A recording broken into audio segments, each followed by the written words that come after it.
Since y'all talking about Black Ops 6, today is the day in which the Black Ops 6 beta dropped.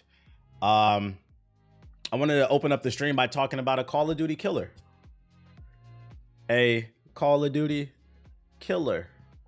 The game that said it was the next big shooter because there was no skill-based matchmaking. That was one of the features they were touting. Although studies have come out and say y'all prefer skill-based matchmaking. The only people who hate it are pro gamers, because they're upset that they can't come into regular lobbies and dunk on you and I. So instead, they have to play against people their own skill level, and they're not always winning. And to them, that's not fun. Wah. Life doesn't revolve around niggas who sit in their chair that stinks. You people are on fraud watch. But we're not here to get on MLG gamers. We got on them earlier in the week. We're here to talk about XDefiant. The game that I said, it was okay. But for some reason, XDefiant was really weird because the beta was better than the actual game. The beta was actually smooth and it felt more balanced. Then some reports came out that there were some toxic things going on in the workplace, and some of the higher ups at Ubisoft wanted to implement more features that were in Call of Duty that the XDefiant team didn't want. So they were clashing heads during the development process. And anytime the suits tried to implement a new feature in, it would break something that was already in the game. And that might explain why when the full game came out, the hit registration was not good at all. I mean, it's a lot. I've never played a first-person shooter where I died you're clearly behind a corner, but the bullets would bend around the corner and kill you like that movie Wanted. So the hit registration was terrible. There was a lack of content, and it took a while before they finally dropped some content. And when the season 1 did come out, it didn't really seem like anybody cared. And then the game was full of hackers. The game was full of hackers.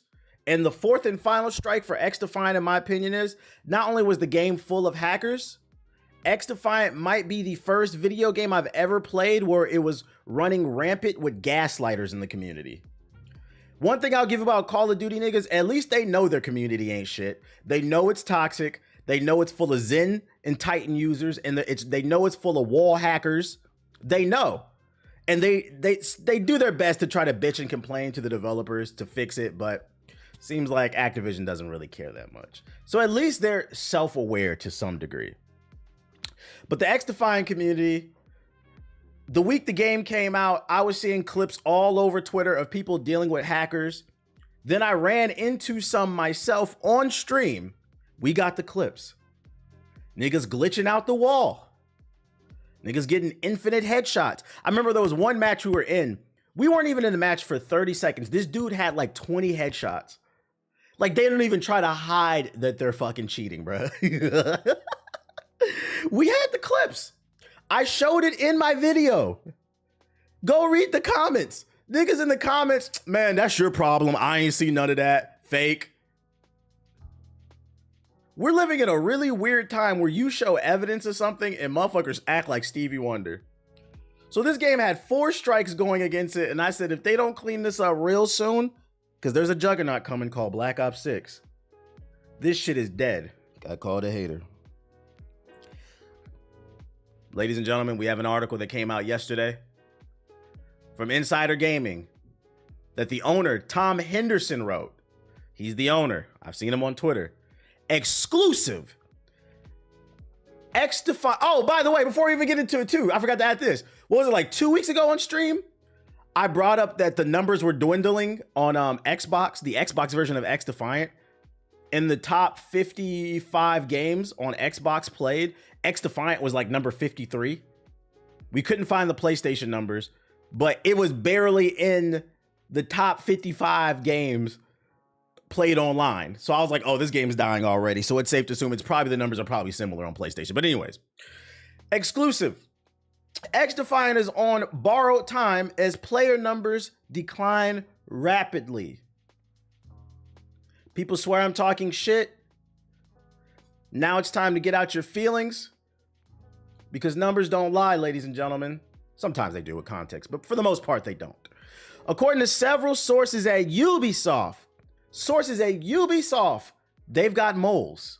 Reached out to Tom and said, Ubisoft San Francisco has until the end of Season 3 of XDefiant to improve the game's bleak This nigga used the word bleak. Bleak player numbers. XDefiant was all the buzz when it launched in May 2024. The game exceeded 1 million unique players in its first 2.5 hours and exceeded over 8 million players in its first week. Executives were thrilled at the title's future and even reported in the company's latest press release that XDefiant revenue contributed to Q1 2025 financial success. But now, just 6 weeks from Q1's financial report, Ubisoft's HQ wants player numbers to increase by Season 3, or XDefiant risks losing its much-needed post-launch support. Translation: if you don't improve things by Season 3, we will start sunsetting this game. And this is interesting too. And by going to TwitchCon San Diego, and it's funny because I had a conversation with my agent about that yesterday. If I have business there, if there's like a brand deal or something, then yeah, but to just go, no. So it's like probably like a 70-30. We're shopping around. There's some ideas being thrown around. It's a possibility. I don't want to say no, but I gotta have business to be there. I don't just be hanging out. But anyways, back to the story. Welcome to the stream, by the way, Back Pain. Who's auntie you giving back pain? Yo, shout out to 9-1. I think I'm gonna show my age here, but I mean we know because you niggas make TikToks. And once again, what I'm about to say, if it doesn't apply, let it fly. But time and time again, I see on my For You page, whether it's on TikTok or IG Reels or Twitter, just young niggas in schools, just not doing any work, recording videos, dancing and shit, to the point I've constantly made jokes on this stream. I'm like, do you niggas do anything in school now? And then what?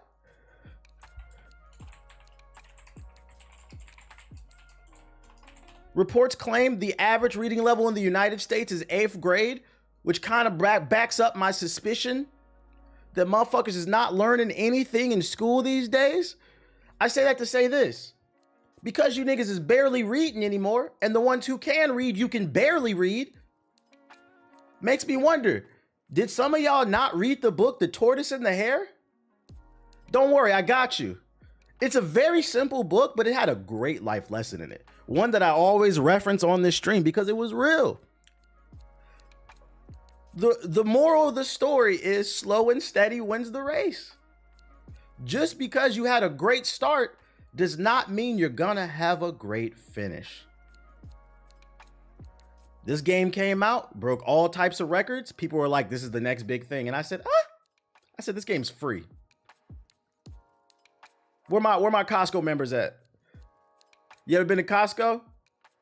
You ever been to Costco? And you know exactly what you're there to get. You got a list on your phone of things you want to get for groceries. You got to go through this aisle, but it's 15 niggas in line to get free samples.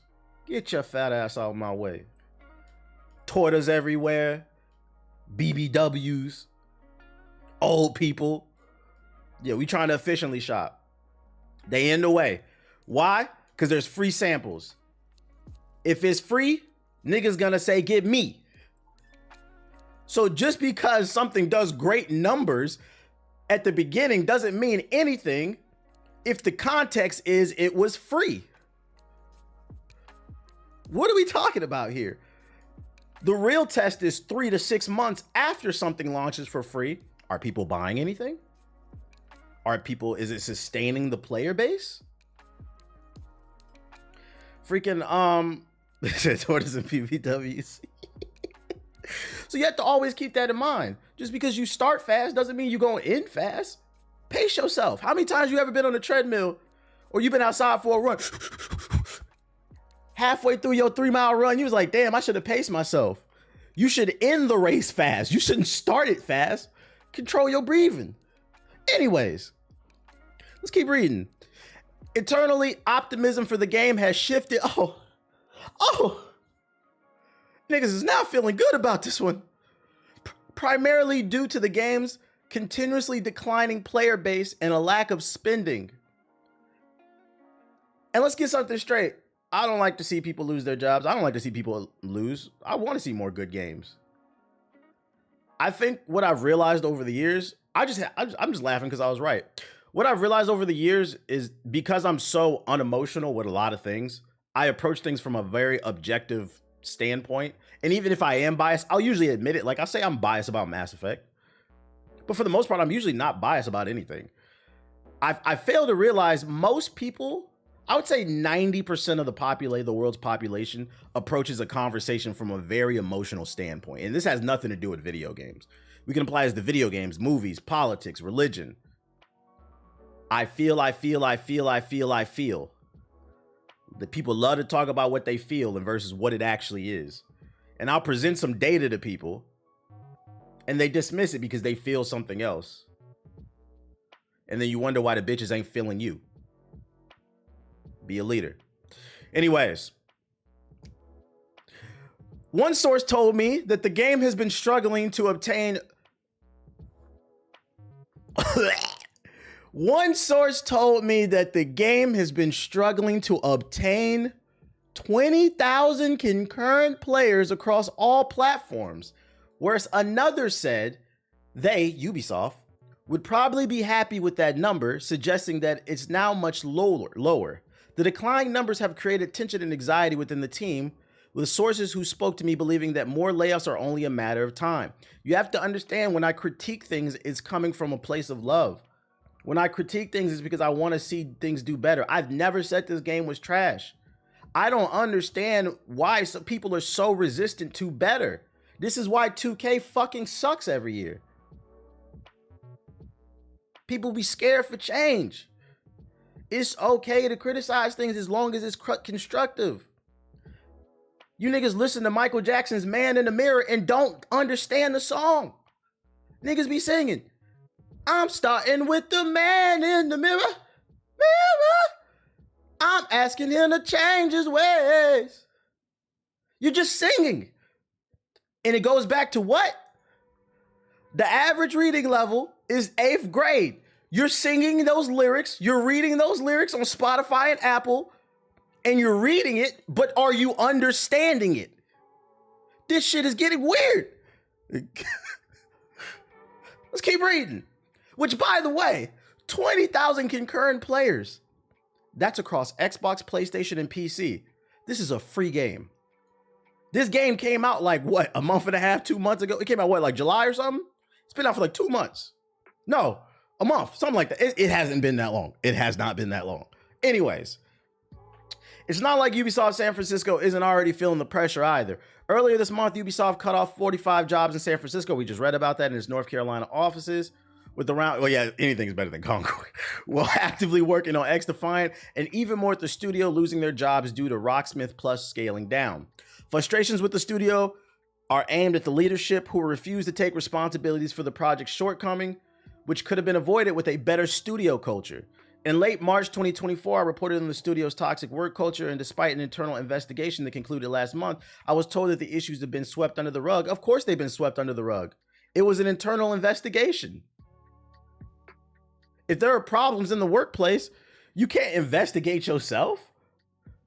That's like asking you to proofread your own work. That's why your teacher do it. Because if you do it, you most likely just won't see it, or you're going to be biased and you choose not to see it. But when your teacher grades your work, it's going to come back with a bunch of red lines. We've looked at the problem. We didn't find anything. Man, shut your bitch ass up, bro. What is you talking about, bro? As for XDefiant's future, leadership is betting all their money on Season 3 to turn things around.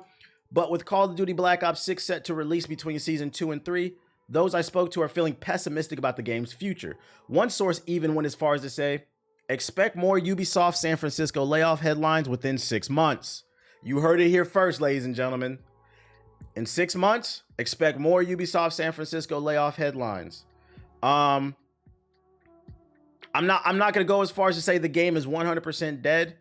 I'm going to go with what this article says. It says some people are hopeful of Season 3. Maybe that means they have something up their sleeve. One thing I will say about this game where they really fucked up is, once again, how the fuck did you release a Ubisoft hero shooting game and there's no Assassin's Creed class? You got the Liberty people from Far Cry 6. Nobody even likes Far Cry 6. You could have at least got one from Far Cry 3, 4, or 5. Like, what the fuck is that? Then you got a Splinter Cell class, which makes sense because it's a shooter, but we haven't seen a Splinter Cell game in 10 years.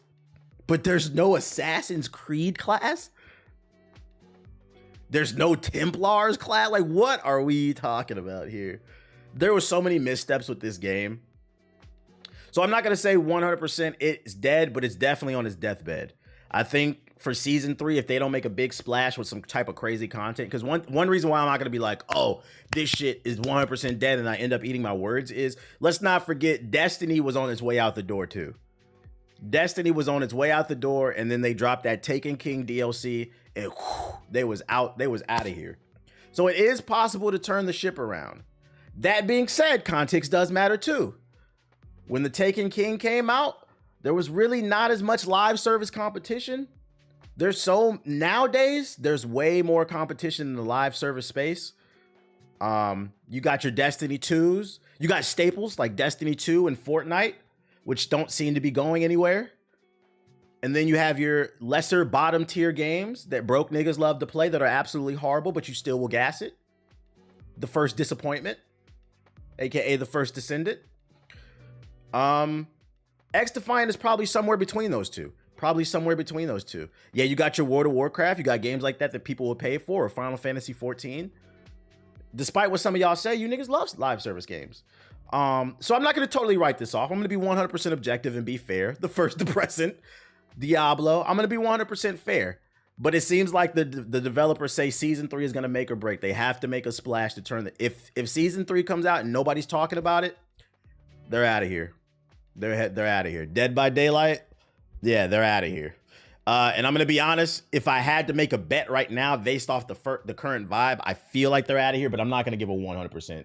I'm not gonna give a, because I don't want to give a definitive answer and that come back to bite my ass, because nobody, as the wise man named Justin Bieber once said, never say never. You feel me? Road Company, yeah, that game died real quick. But yeah. XDefiant, man. Hopefully they get it together. Because at the end of the day, jokes aside, as much as I do love to be right, I do love to also see people keep their jobs as well. But we wouldn't even have to be in this situation if people just listen to the people. Give the people what they want, and we could have less layoffs. You'd make more money. Shout out to Zayna with the sub. I appreciate you. So that is my update on the Call of Duty killer. Let's move into another interesting conversation.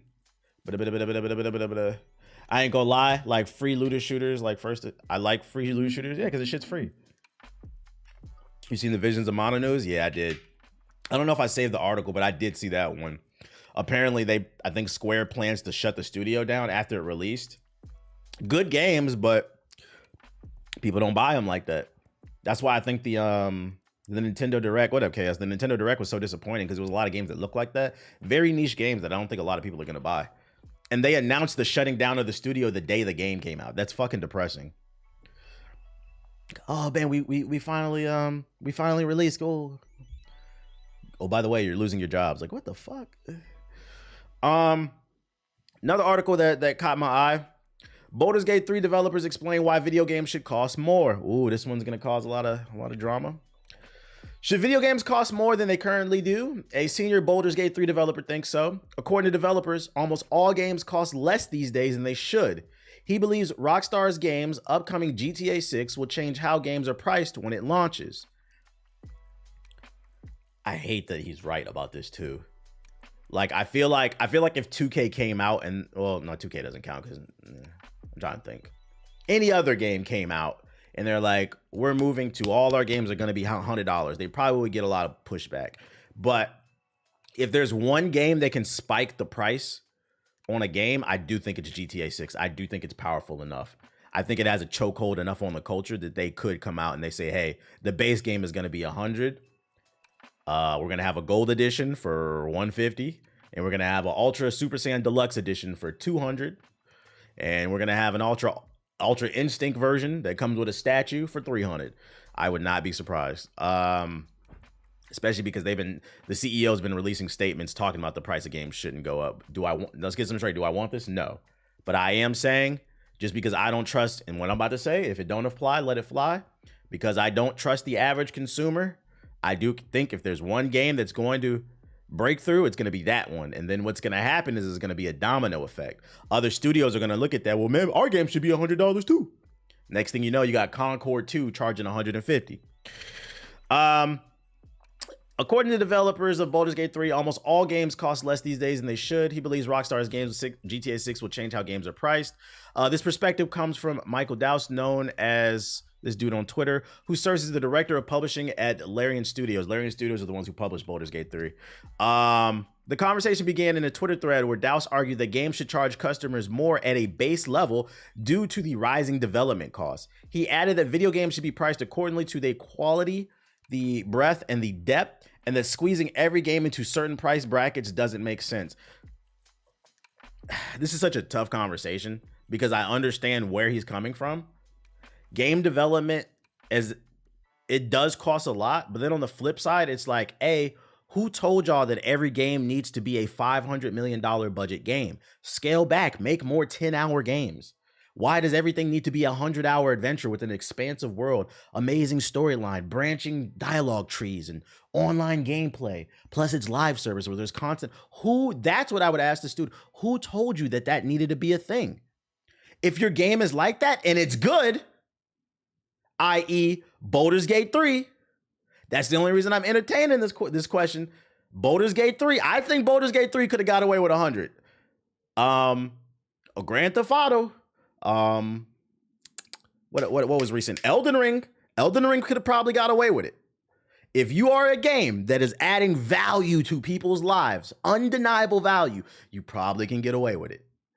But the problem is there's so many games. I don't want to say so many. I want to say it's enough games. Because then you're going to have niggas in the comments, see, this is why I ain't upgrading from my PS4. Because TBH said, and I knew it. There's so many games that it's not even, no, it's like a 50-50. And this is why you should come to me, because I tell you which ones are the good games. Let me be the guinea pig. Because there's also a lot of good games. Because I'm tired of PS4 niggas acting like 2023 wasn't one of the greatest years in gaming of all time. Just say you don't want to buy anything. Be honest. Be for real. But that being said, I'm also going to acknowledge there is a problem. There are a good amount of games as well that are not of quality and they're charging $70. That's a thing too. The truth is in the middle. This is why I said nuance is important. Context is important in these conversations. I agree to an extent because prices since COVID have went up. Everything will never go back. And then I feel that. And then another problem too is, inflation. The value of a dollar is not the same, $70 when I was a kid in the 90s is not $70 now. Matter of fact, what is let's see, inflation calculator to give people an idea. Let's see, 1913 to 2014. What? If in let's see, 1990, let's see, 94. Let's see, $70. So $70 back when I was a kid, we can round it up, was $150, just to give you an idea of how much the dollar is not worth anything. You also have to add that to the cost of labor, basically. So like the cost of labor is more expensive as well. Well, you said, wow. Yeah. So like for people who don't understand, because I do feel like sometimes gamers only view it from the perspective of themselves, because I get it. People are struggling, right? Man, why they want to increase the prices? Well, because the price to make the game also went up as well. Everybody's hurting in terms of the value of the dollar. That's what I'm trying to help y'all understand. Yo, Link, the inflation calculator? Here, I got you. Yeah, the cost of materials, keeping the building open to develop. It costs electricity, computers, manpower, the housing. Yeah. So like, I do feel like sometimes gamers only look at it from their perspective. From the developer's perspective, look how much they're spending just to develop these games. So that's why I said, if the game is good enough, you could get away with a price increase. The problem is, I feel like this conversation is hard to have this day and age. I feel like I feel like the gaming industry needs to have like a good 5 to 10 years where everything is just like fire for this to become a conversation again. That or scale back on the game development. We need more games that are only 10 to 15 hours and less games that are 100+ hours. That would fix a lot of things too, to meet people in the middle. Yo, shout out to Rucker with the sub. Appreciate it. $100 price with no bugs, no glitch. Yeah, no. If it's $100 for a game, I don't want no bugs, no glitches, no blue screens. That's one thing that I do miss about old school gaming that I feel bad for, like some of y'all younger people. I'm in New Zealand and the base game for Black Ops 6 is 120. That's right. Yeah. The Aussies are the same too, because y'all close to Australia too. Yeah, I know Australians and Kiwis, y'all pay a whole lot more money for games too. So I would imagine for y'all and Canadians too. I would imagine that for y'all, it's like you're super picky about what you pick because your dollar's not going as far because of all the imports and shit like that. But what was I saying? I lost my train of thought when he said that. We need like 5 versions. We don't need 5 versions of Street Fighter. Yeah, just do it a free update. I think, yeah, they need to scale back on games and we need to find like a happy medium. Because I don't know who said that everything needs to be $100 game. I mean, $100-hour game. Yeah, I'm from Montreal. We getting blasted. And I would imagine that sucks living in Montreal too, because not only are you getting taxed on the Canadian dollar for paying for the games, but you live in Montreal where there's no sunshine for like 340 days of the year. It's just snow and darkness. So you're going to be in the house and you want a quality game to play. God damn, bro. Shout out to my Montreal niggas, bro. That shit is sad, bro. That shit is sad. He added that video games should be... Oh, I'll go with that. The reason for this discussion was the base $70 price tag for Star Wars Outlines, which also had $130 asking price for the Ultimate Edition. Oh, you know what? If I could add to this too, I seen a TikTok and the dude was saying the exact thing that I was saying. The thing that I hate the most about the conversation that's going on with Assassin's Creed Shadows and even Star Wars Outlaws, because they're complaining that the protagonist is ugly, she should be prettier. But especially with Assassin's Creed Shadows, what I hate the most about the dialogue around that, there's been so much dialogue around Yasuke and whether or not he was a retainer or a samurai and a black man in armor in Japan and all this other shit, that people are missing the true enemy. It's like nobody noticed that Ubisoft jacked the price up to $130 for their highest edition of Assassin's Creed. They're sneakily doing that shit, but everybody's arguing about the black man in armor. I'm sorry, but that don't matter. We should be looking at, yeah, you're worried about the blacks. You need to be worried about the price of the game, because it's almost like Yasuke was a psyop. And these people who swear that they're beating the Matrix are the ones getting their ass beat the most. People don't want carriage, they want fat material. Shit's weird. Just go on the hub. Go on the hub. So for me, the truth is somewhere in the middle. The truth is somewhere in the middle. I understand both perspectives. People are hurting for cash, but also the cost of development is going up as well. And the only way you're going to get away with a price increase is the game has to be good. Oh, that's what I was saying, though, where I lost my train of thought. One thing that I like, I wish some of y'all that are younger would have got the experience when I was a kid was when a game came out, it just worked. And do you know why it worked? It's because it had to work. They would delay that motherfucker. And the reason it had to work is because there were no internet downloads and no patches, bruh. You might find like a couple little glitches in there, but usually it was never anything game breaking. It'd be like stupid, goofy shit, bruh. But now, because you can patch everything day one, it's like people don't care. I think the PS4 era did a lot of detrimental damage. DLC started with the Xbox 360 PS3 era, but it didn't really start moving till that PS4 Xbox One era. That shit did a lot of detrimental damage. It did a lot of damage to the gaming community, that PS4 era. Very few games back then had game yet, because even in the 360 era, games usually work day one. I feel like that's a retrospective the day gaming died. The PS4 era. Paying for 3 days early access is the true price of games. Shit is crazy. Talked to him, GTA was a finished game, and now you got people out here that'll never experience that, unfortunately. And the crazy part is a finished game doesn't even necessarily mean I'm talking about bugs and glitches. You also have the aspect of a game might be released and it works, but then they don't release all the content with it. I mean, we're getting DLC trailers we're getting DLC trailers a week before the game even comes out. Like, wait a minute. Wait a goddamn minute. It's one thing to release a roadmap and say, hey, we're working on this and it won't be done till X, Y, and Z, but it's in pre-production. That's one thing. But you're released, like Star Wars Outlaws released a trailer a week before the game came out for their DLC, and that bitch had cutscenes in it. Oh, that content's done.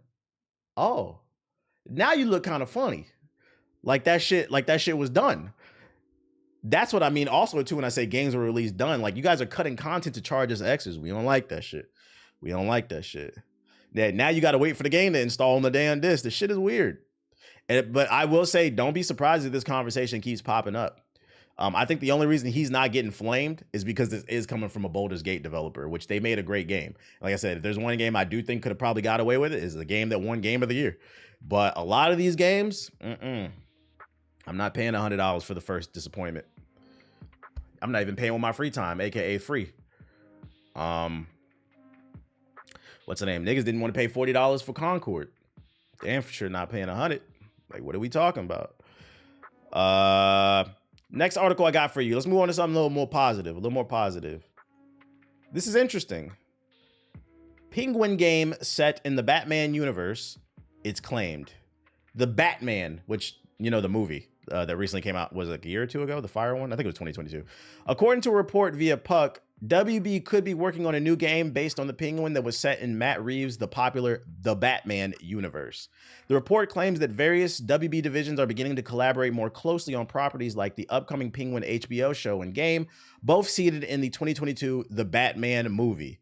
They add that when Zalaz took over, many advised him to offload games, but he still sees the games unit as a strategic thing. At this time, official sources did not confirm anything but the potential Penguin game nor an issue statement about the report. Also, Insider Gaming has yet to independently verify the rumor, so take it with a grain of salt. Further, Puck's own report mentions that the assessment could change soon regarding Warner Bros. Games unit, so nothing is concrete about that Penguin game. HBO plans to release their, we know, in September 2024. I guess what confuses me is, if this is true, let's act like it's true for a second. Who the fuck asked for it? Y'all want to play a Penguin game? For me, I play video games because it's a power fantasy and it's an escape. I don't want to... First of all, I think the Penguin is shorter than me. I'm 5'5". I don't want to play as no 3-foot nigga built like a tater tot with an umbrella that goes hoo-hoo. The Penguin is nothing but an evil short Mary Poppins. I don't know if I want to play that. The only way I could see a Penguin game working is if you don't play as the Penguin, but you play as maybe his underboss. Like you could create your own character, and it's like a Grand Theft Auto style game inside of Gotham. And there's like a Batman mechanic where, like, while you're committing crimes, Batman's hunting you down, but you can't fight him because you're not strong enough. I can see something like that working and have like some horror elements. That sounds like it could work. That could be cool. Yeah, the Mafia, like in Gotham type of shit. But if it's a game where you play as the Penguin, that's a hard pass for me. I don't know, man. What is he gonna have, an ability where you roll around as Sonic, a little fat ass, roly poly ass nigga? I'm good off that. Like Star Wars Outlaws, basically something like that. Yo, shout out to Ray with the sub. Like, why not just do a Batman game in The Batman? Especially because it's Rocksteady probably that's gonna be doing it. He can barely walk. Yeah. Like, who want to play a video game where a nigga do this the whole time? Just waddling the whole damn time. Like, I don't want to do that, right? And then, oh my God, God forbid they add a stamina meter in that bitch, like it's Elden Ring. You take 4 steps. You want your cornbread? Head ass. You said clip? Shut the fuck up, bro.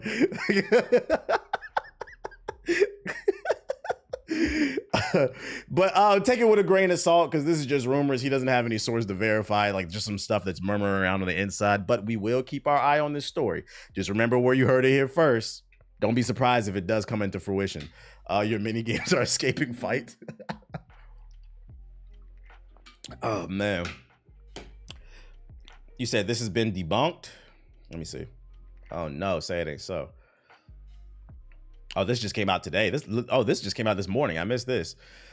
James Gunn throws cold water on the Batman video game rumor. Good look on the link. DC Studios CEO James Gunn has stepped out to shut down the rumors that the Batman video game is on the way. Word that an in-universe spinoff to the Robert Pattinson-led movie might be on the way started with Puck News report, which said that Warner Bros. Interactive was working on a game in some form. No details about the game would look like would be revealed, but it was said to be seeded in there, whatever. Sadly, there's no truth to this whatsoever, the DC head said. Even still, I would take this with a grain of salt, right, too? Because this is, first of all, they never confirmed it was real. It was just a rumor. There could be some truth that there were murmurs, there were conversations that a Penguin game could be in the works. But the thing is, what this could be also is, there was no guarantee this was ever going to come out. And like he was probably upset that this leaked because there was no guarantee that they were going to make this in the first place. So he's like, no, this is not true. Whatever. We don't really know. Either way, I don't want it anyway. So James Gunn is dead set on that Superman movie. Shout out to the 700 people. I don't know why. Take that all with a grain of salt. Take it all with a grain of salt. That's why I always say anyway. I do my best not to spread no type of misinformation. I always say take something with a grain of salt when need be. This is what I was talking about earlier, the Visions of Mana studio. NetEase Games is planning to close Visions of Mana developer Awaka Studios. This came the day of the launch of the game. We were talking about this earlier. And then people wonder why people hate these damn suits and shit. I'm not copping. I was probably gonna get it for the Switch. I feel like that was a good Switch game. I feel like the Batman VR game is pretty advanced. It does look good. I'm just not playing it, bro. I'm not trying to get Vertigo. I'm not trying to get it. Any fans of Dino Crisis? Hate to break it to you, it ain't coming. In an interview with Eurogamer, Mikami said that he was very surprised to hear that when asked about fan desires for a new Dino Crisis game, suggesting that Capcom had already covered the dinosaur fighting market with another series. The awesomeness of the dinosaurs and stuff you can do with the dinosaurs, that's been kind of really nailed down by Monster Hunter in recent years, he said. He went on to say that there wasn't sure if there would be room for a series where Capcom's Monster Hunter franchise remains so popular.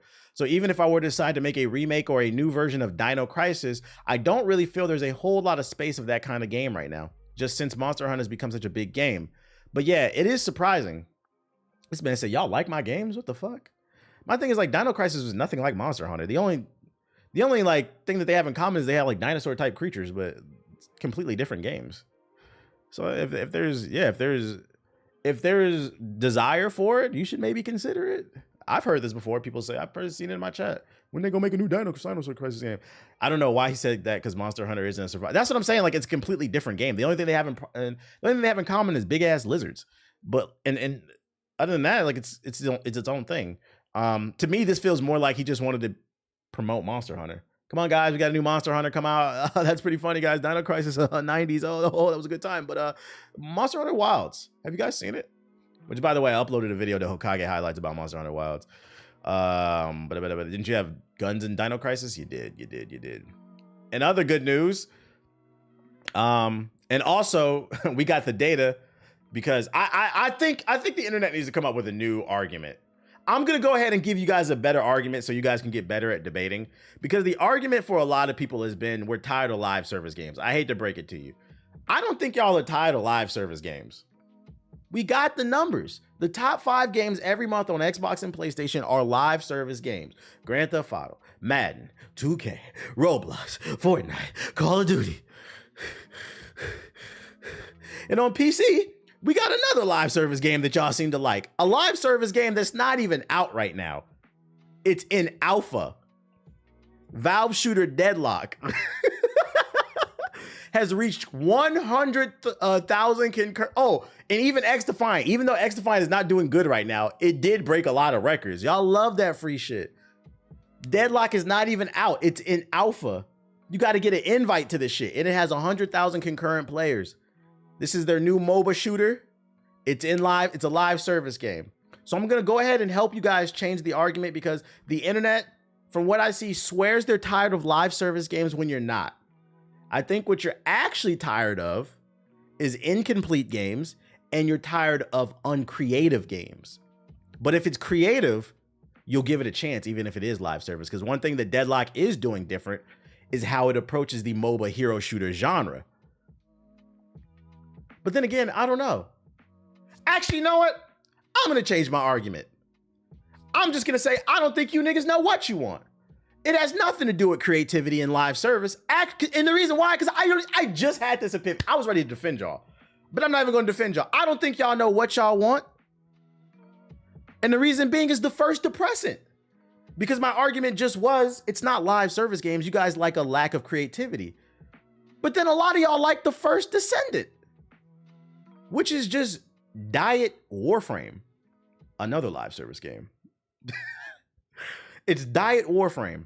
Like, you want to play Warframe with a shitty story, a shitty loot system, underwhelming combat, but has a decent moving system? It's the same thing. So I'm gonna be honest. I'm going to go ahead and change my answer. I don't know what you guys want, but I'm going to keep bringing the data up so I can continue to make my arguments and press you niggas that you guys are liars. Once again, what I'm saying, if it doesn't apply, let it fly. You're allowed to enjoy. My argument has never been you're not allowed to enjoy live service games, because people keep twisting my words, especially people in the comment section of Hokage highlights. You're allowed to enjoy these type of games. My argument has always been based in people are liars. You say one thing and then do something else, because if you didn't like it, you wouldn't support it, which in turn means more studios would develop new games and different creative concepts.